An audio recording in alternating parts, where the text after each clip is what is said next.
Hello, familia. Hello. I got cousins here. Yay! Welcome back to LLVT. I am Christina. If you're new to the channel, a little bit about who we are and what we do. I am a Mexican American, married to a Filipino, and we actually just moved to the Philippines in July of 2022. It is December now, right? Yes, Christmas season. Today, my husband actually happens to be out with the kids, doing something a little different with them, and his cousins are in town, and so we're gonna go out today on a food tour. If any of you have seen the channel, we did a food tour with Gian recently. My first taco here in the Philippines. Google how big Texas is. But we're going to a different food tour this time, so come check us out.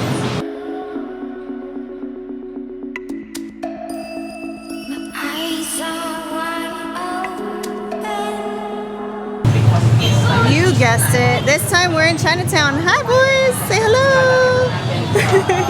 We're starting our tour at the Binondo church. We're gonna eat some food out here in Chinatown. I'm super excited. We have a small group of cousins here. One of the uncles is also here, so hopefully we'll be able to get him on camera. For our regular viewers, you might recognize Gian from one of our previous episodes as we ate our way through the streets of Mandaluyong. I am out here. We have Mr. Gian from Explore Manila Tours. He is going to be guiding us all throughout the street today as we try a whole lot of new and different foods. Yes. My senses are so alive and buzzing as we walk through these streets. New sights, new smells, and a lot of movement. At this humble stall, we kick off the tour, Gian's style, sharing a wealth of knowledge. Shanghai, but it's not fried, right? Or lumpiang gulay. I mean, that was my reaction as well when I first saw it. I was like, I didn't know you could eat the wrapper not fried. And then it dawned on me, it is cooked already. Is this a burrito? Queso and rolling replacements. What are we eating? Lumpia. This is unlike any lumpia I have ever seen before. It's like a hand-sized burrito. It's a fresh lumpia, but instead of the usual wrapper that I'm familiar with, this one almost looks like a flour tortilla, commonly seen in Mexican cuisine. How's it taste? It's like an Asian burrito. Yeah?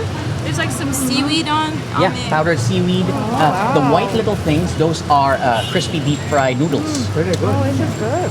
The sauce is a sweetness to it. It's like You guys are all making my mouth water. I'm putting it down.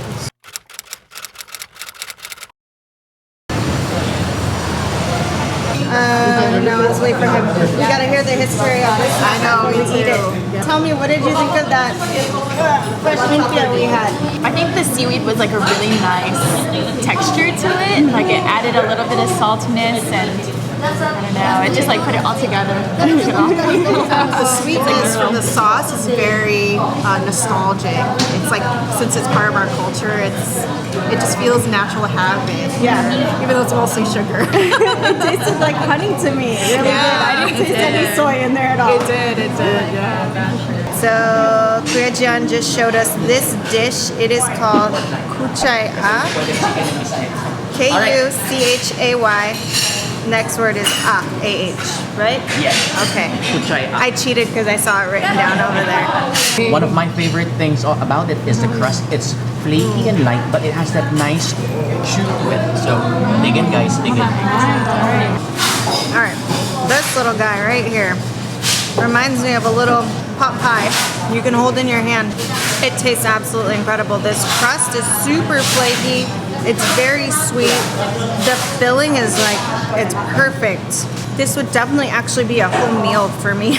Believe it or not, I could eat this and I'd be full. Okay, I'm gonna talk again while it's quiet. One of the fabulous things that I love about this tour and just working with Gian in general is he gives so much incredible information and just like really cool facts and different things about what it is that, not just what we're eating, but the history of the Philippines and especially the history of its food culture. One of the major products that the Spanish made us grow was sugarcane. It's fantastic. You all know Filipino food is like my heart. and I love to hear all the different really cool things he's sharing with us. We actually just had a conversation about adobo and all the different varieties that you could do with it, and so we threw a few out there that we have yet to try. This picture reminds me so much of when we were at Las Casas last week. Very cool. We're off to a great start. I really did enjoy that kuchay and so far, it's my favorite. But let's see what else is in store for us. Oh my gosh, the traffic is like a whole other level here. Uncle, what do you think so far? It's good food. It's good food? Are you having fun? Yes. Awesome. I need more. You're hungry? He came hungry. Still hungry. We got to keep feeding him. There's an actual line to get into the next place, and it's takeout only. As a foreigner and someone new in this area, this unassuming storefront is something I would never have found if it wasn't for Gian. I'm glad we brought him along with us today. It smells good. I can smell it through my mask. And as usual, we're learning so much from Gian. This time, it's about the local economy. And the minimum size to buy a huge, sweet-smelling mangoes, the minimum was 50 kilos. Wholesale at night. Wholesale at night. I mean, wholesale in the day, but for the vegetables and the fruits, they come out at night. Yeah. As we continued to walk the streets of Binondo, we ran into something interesting. And Joan is actually walking us down here to check out this little prayer corner, and also where there's a series, he said there's a series of churches and things right in this area. And he was just telling us sort of about how when the Spanish arrived here in the Philippines, how there was, that push for people to convert from different religions to Christianity. You kind of had no choice. It was a non-option. But this little prayer corner shows how there's different areas where people still are able to worship in their own ways. So it's very, very cool to see. You can actually come over here and light some incense, and it's pretty awesome. And for the first time, I learned what a winter melon looks like. I just saw a real winter melon. I love winter melon milk tea, and Kuya Gian just showed us what a real winter melon looked like back there. Super, super nice. This is the spicy one. Really, really nice. So it's pork and leek, very fresh, handmade every day. And the sauce is a light vinegar, light soy sauce, and then inside it is raw garlic that steeps. It has a slight garlicky flavor in it as well. So please, everyone, dig in. So it's very, very hot. Be careful. What you do is, if it's too hot, just put it all in and then do the Santa Claus. Yeah. You just did Santa, I saw you.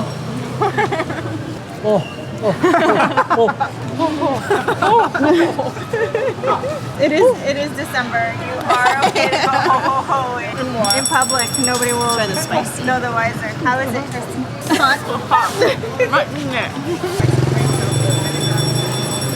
Hot.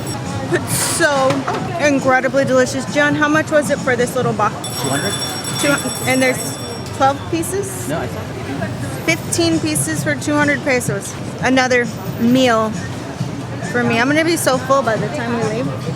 Yeah? I gotta get another one. Alright. Let's see if we can get me on camera eating this one. This is exactly why I usually have my cameraman. It's not that easy to hold a big heavy camera on one hand as I try to hold the food and eat in the other. Now, this is very much more Chinese, but the way that makes this Filipino is, for example, you don't taste that. If this was really Chinese, you'd taste more of the sesame oil in it. I mean, I don't taste sesame oil. They add that when they're making dumplings. Bad luck if you drop your wonton. I mean, your dumpling. dumpling. The spicy dumpling. I'm so sad it's down there, but maybe a nice, sweet little cat will get to eat it. Yes. There you go. You're feeding the animals. That makes me feel better. You're welcome. Next item on the menu. Meatball, bola bola, or asado, which is like a stewed pork. We're having both. All right. The bola bola we're having, they're from Shanghai Fried Siopao. The difference is they don't just steam it; they put it on a metal steamer with oil first, so it sears the bottom. Then they pour water and then they steam it to puff it up. It's really, really nice. There's just a nice meatball inside. Doesn't even need sauce. And then the next one we're having is the classic, like really big, really fluffy stewed pork asado siopao with a lovely, lovely sauce. We're pairing that with one of the iconic, I'd say, fast food or street food in the Philippines, which is mami, which is chicken noodle soup. Manila's Chinatown is considered the world's first and oldest Chinatown. Established in the 16th century by Governor Luis Perez das Marinas, intended to be a settlement for the Chinese immigrants. In its heyday, Binondo was often referred to as the Wall Street of the Philippines. These days, locals and tourists alike flock here to enjoy bargain shopping and delicious foods. And speaking of delicious foods, we're here at our next stop. All right, so I'm eating a bola bola. Yeah, bola bola siopao. Bola bola siopao. Super good, super meaty, fluffy, delicious, warm. No sauce needed for this one. So good. Woo! The weather is starting to turn. Got a few raindrops happening. Kuya Jian says our next two spots are sit-down indoor restaurants. So we'll be able to escape from some of this rain that's just really light sprinkles we're having right now, so it's not too bad. Hopefully it stays that way. We will see. This is Brian's favorite New Year's snack. I think we might be going to get some hopia next, which is another one of my husband's favorite things. And John told us there is a new version called fudge hopia. So I'm pretty sure I'm gonna have to get some of those to go.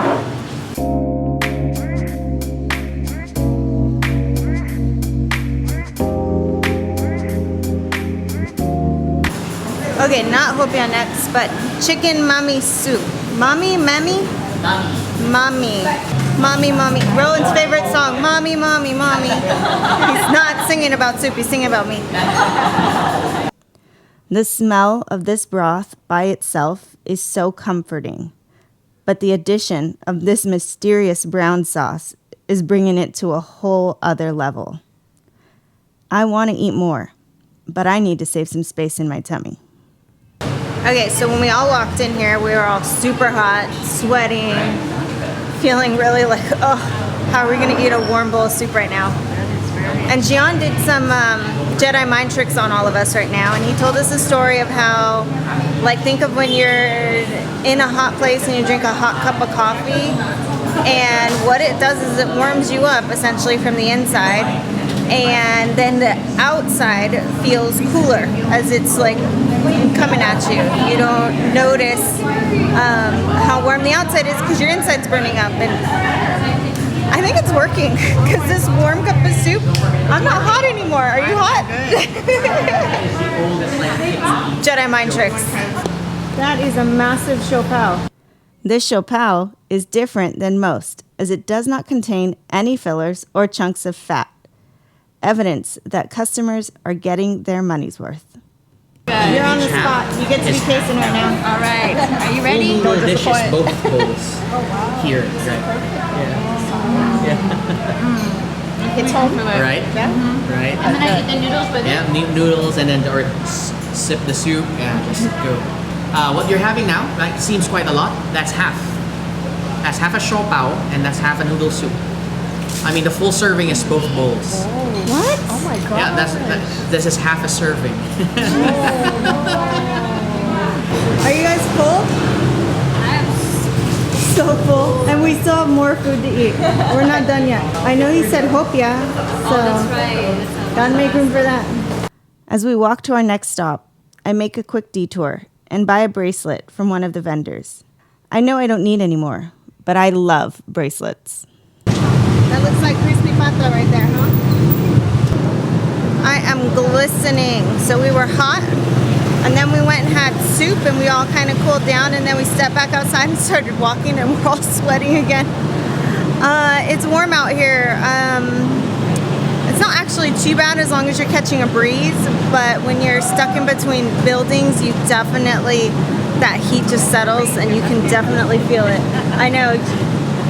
That's the breeze right there. Thank you. She brought her fan. She watched my 5 things you need to have video. I always try to make sure I've got with me, because even when it's raining, the humidity out here is just crazy and it is hot. So far so good. I think the tour's been really, really great, really informative. We've learned a lot of really cool stuff. We've eaten so much food, and there's still more. We are currently waiting in a line to get into our next restaurant, and then I'm guessing, but I'm not 100% sure, but based on our timing right now, I'm guessing dessert will happen after that. You might have a feeling we're gonna eat something weird right now. Anokoba, he just said we're eating chicken feet. I've never had chicken feet before, guys. This is gonna be a first. Chicken feet, chicken paa. Thank you po. I found myself again struggling a bit. Where's that cameraman when I need him? I'm having massive trouble getting this thing out. Okay, what did you say? To do what? With the bones? Just bite it? I'm so scared. Just pick out the bones.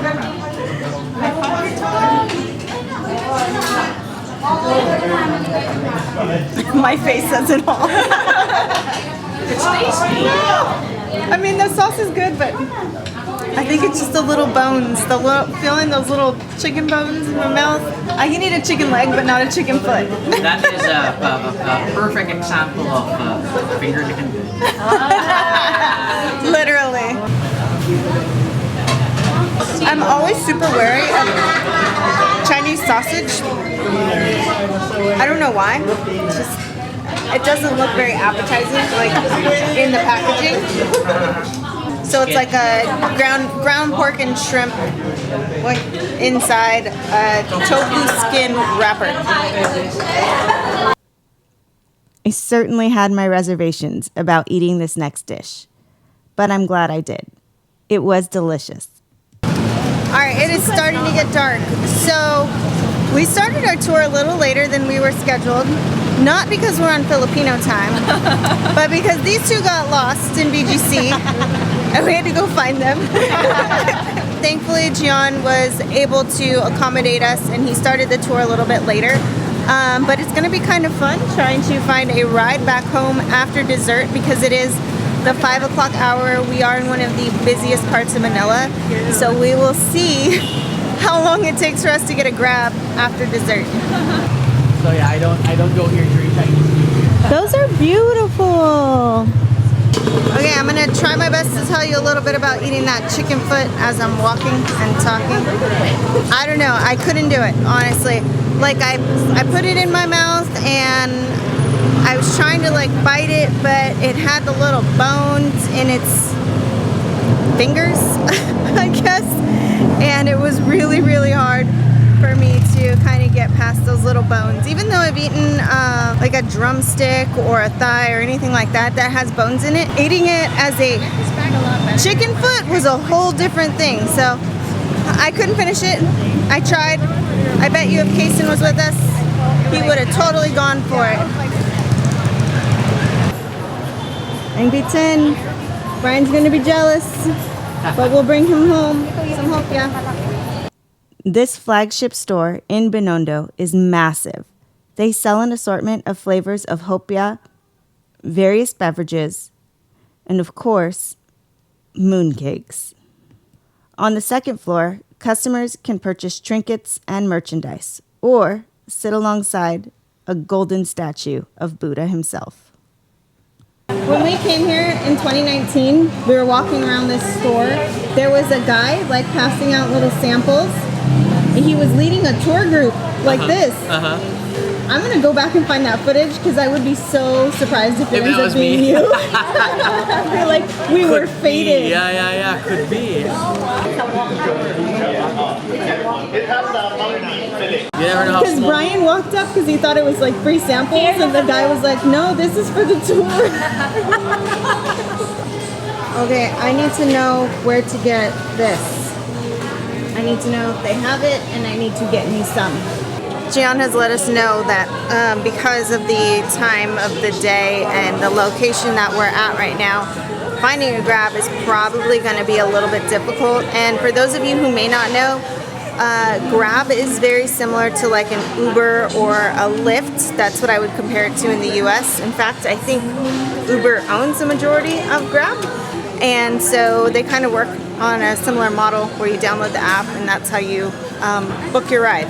So we are just trying to find a driver to get us all home right now. 40 minutes to get a Grab ride. It will be here hopefully in just about 10 minutes, so that will make us be waiting just almost an hour for a ride to get here, and I think our drive back home will probably be about an hour. It was an awesome food tour. Gian, as always, is amazing. Thank you, sir. Cousins had a great time. They are all slowly fading, getting sleepy. But they're looking forward to going back to the house because they still haven't seen Brian yet. Yeah, or the kids. So we're gonna head back home. I'm checking out for the night. Thank you all so much for watching. And of course, if you're ever looking for a good tour operator, you need to reach out to this guy right here. I'll put his contact info in the details for you all. Salamat and ingat till next time. We're gonna have to talk to Gian about taking us to restaurants with these bright paintings on the walls, because the last time he took us to a place that was painted green inside, and the vinegar makes it so much better. And my face had a green hue to it. So today I'm gonna be blue. It's flipping me off. Don't rub it. No bad luck today. I mean, I love Capiz everything. Look, see? Candle holders. Okay, I hope my editor can make me look less yellow. Oh, look at that. So it's money you can burn for your ancestors. I think we're gonna try and pick some up. Maybe after our next food stop. I hear a rooster. I'm like, squirrel, squirrel, squirrel. What was I gonna say? Oh,